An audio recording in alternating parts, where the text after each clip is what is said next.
Some cars are famous for their beauty, others for their power. But a rare few become legends, not just for what they are, but for who owned them.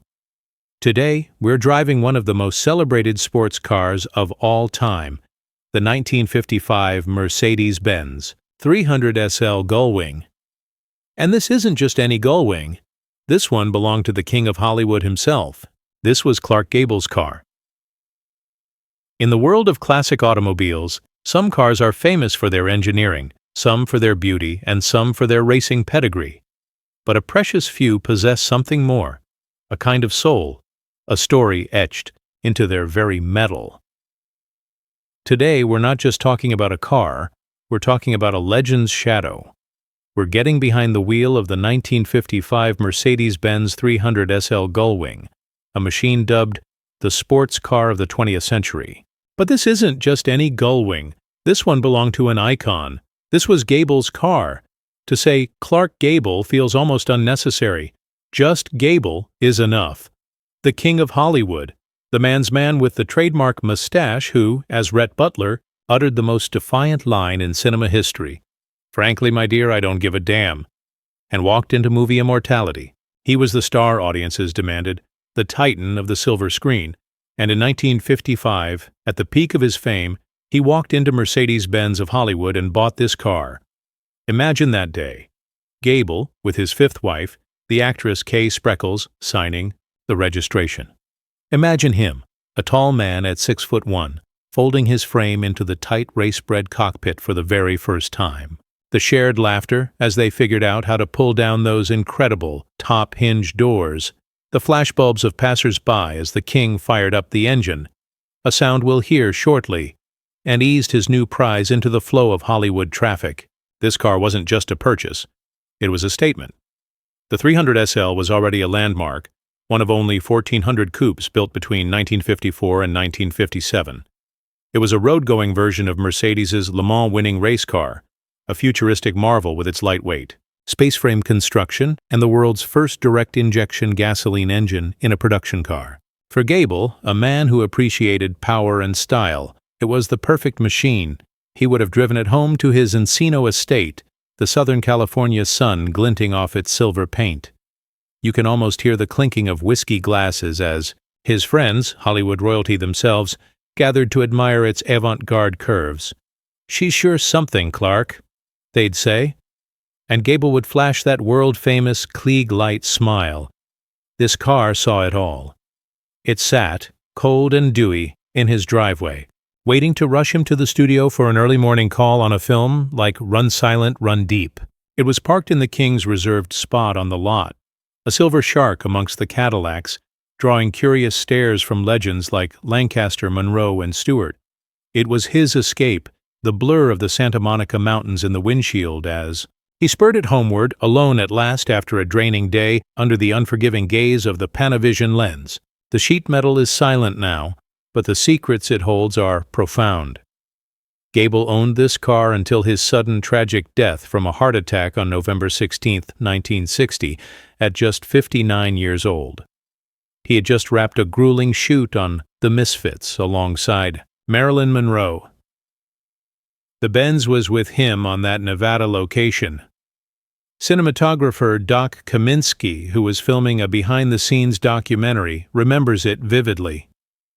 "He had a Gullwing Mercedes, and I had a brand-new Austin Healey," he recalled. Clark was an excellent driver, and we'd go blasting off over the Geiger grade, and this was in the 1960s, remember, so no speed limits. The Gullwing wasn't just a showpiece. Gable drove it as it was meant to be driven. And now, we're in the driver's seat. Climbing in is an event in itself. You have to fold yourself over the wide, leather-clad sill, a consequence of the racing-derived space frame that makes conventional doors impossible. Once inside, the cabin is snug, a cockpit, in the truest sense. The dash is a beautiful chaos of unmarked chrome knobs and sliders. Behind your head, strapped down, is the optional fitted leather luggage Gable himself ordered.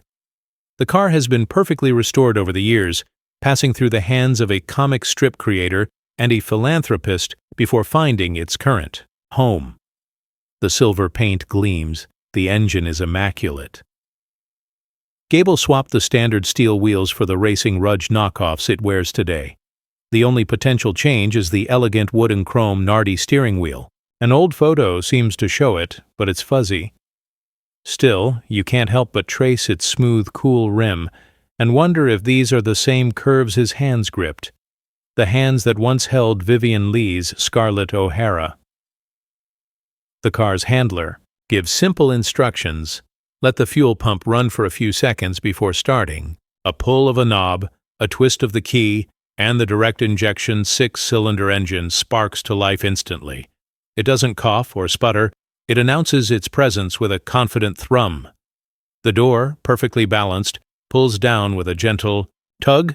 It's hot in here. There's no air conditioning. This is a pure, uninsulated driving machine. The clutch is smooth. The 4-speed gearbox slips easily into first. You're tentative at first. This is a priceless piece of history after all. But the car, it urges you on. The controls are so surprisingly modern, so forgiving. It wants to run. And once you push the tachometer past 3,000 RPM, the engine note changes completely. The confident thrum becomes a glorious mechanical area. You're accelerating quickly. The power is intoxicating. Third gear arrives in a rush, and you have to brake hard for a corner. The big finned drum brakes are strong and reassuring. A quick, easy downshift, and you're back on the power, the engine singing happily as the revs climb again. You feel it in your chest. This car could easily pass 140 miles per hour without even breaking a sweat. And that's when it happens. The car finally speaks to you. Not in words, but in feeling. In the vibration through the seat, the sound filling the cockpit, the direct response through the steering wheel. This is what he felt. You understand why he loved it so much. Your boots are on the same pedals his were. Your eyes watch the same needles dance across the gauges. You are experiencing the same brilliant engineering that captivated a king. 4. A fleeting moment, in the cockpit of this incredible machine, you feel what it was like to be Gable, racing across the desert, the master of your own world. But then, all too soon, the day is over. The Gullwing is due back on its showroom floor. You switch off the engine, and the magical thrum is replaced by silence. You lift the iconic door and climb out as slowly as possible, trying to stretch the moment. You watch as Gable's car is carefully loaded onto a trailer to be taken away. You start to scribble notes, and when you write the word Gable, you can't help but smile and look up one last time. But it's already gone, vanished, as if carried away on a gust of wind, a ghost of Hollywood's golden age and the man who was its undisputed king. You don't just drive a car like this, you connect with its past, and for a brief, unforgettable moment, you get to share the road with a legend. In the end, driving Gable's Gullwing is more than just a test drive, it's a handshake with history.